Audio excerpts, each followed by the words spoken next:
Monsieur Polydor. La logistique, enfin, elle est là. Vous avez dit qu'il n'y aura pas élection, mais en tout cas, il y a déjà un signe. La logistique composée des 150 camions. Il y a aussi des hélicoptères, on parle des 18. Est-ce que vous n'êtes pas distrait, maître? Nous ne sommes pas distraits. D'abord, c'est une bonne chose du fait que la logistique soit là. Parce que nous voulons les élections pour faire partir M. Kabila et ses appendices le 23 décembre 2018. Puisque nous allons le faire partir, nous en avons les moyens humains. Nous sommes candidats partout, à tous les niveaux. La logistique est là, mais nos préalables ne sont pas encore rencontrés. Nous voulons des élections crédibles, des élections transparentes, inclusives, avec les lagages des machines à voler, machines à dauphin, Chadari. Nous ne voulons pas de ça. Au-delà de ça, nous voulons un fichier qui est nettoyé et l'élection que ce soit inclusive. Parce que notre leader, Moïse Katumbi Chapwe, il faut qu'il rentre et postule. C'est un peu ça. Dire qu'il y a la logistique, merci beaucoup. Nous frottons les mains.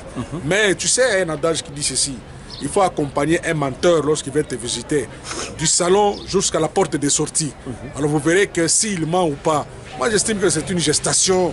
Il voudrait seulement attirer l'attention de la communauté internationale.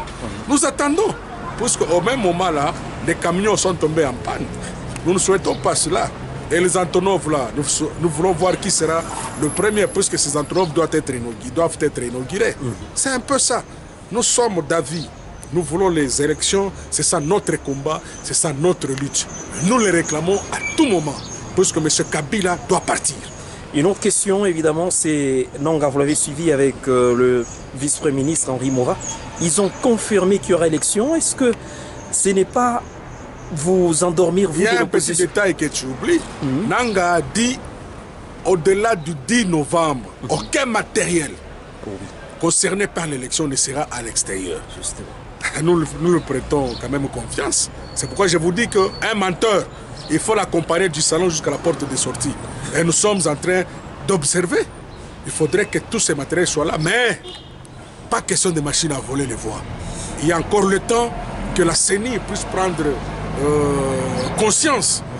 Nous avons un hôtel de monnaie, que la CENI puisse commencer à imprimer les bulletins manuels. Nous avons besoin des élections transparentes. Nous ne voulons pas encore que notre population soit sacrifiée, puisse tomber sous les balles d'un pouvoir suicidaire. C'est un peu ça. L'actualité.cd a joint un cadre qui a parlé de l'anonymat de la majorité qui propose une transition de 3 ans avec Kabila. C'est une hypothèse pour éviter les pires. Est-ce qu'il a raison? Ça ne concerne que cette famille-là, des forces contre le Congo, pour ne pas dire FCC. Nous, ça ne nous concerne pas. Nous, ce sont les élections ou rien. M. Kabila doit partir. Le sénateur a vu, d'ailleurs, la Constitution a été très clémente envers lui. M. Kabila, le président actuel, le président sortant, il est sénateur à vie. Nous n'avons pas besoin d'une transition. Et à l'hypothèse où les élections ne sont pas organisées, c'est la transition sans M. Kabila. Il a déjà fait son mandat, 2 mandats, jusqu'en 2016. Il n'a pas su organiser les élections. Ce n'est pas de notre faute. Il doit partir. Au cas contraire, la population doit user de ses droits constitutionnels au regard de l'article 64, alinéa 1er. Merci beaucoup, maître.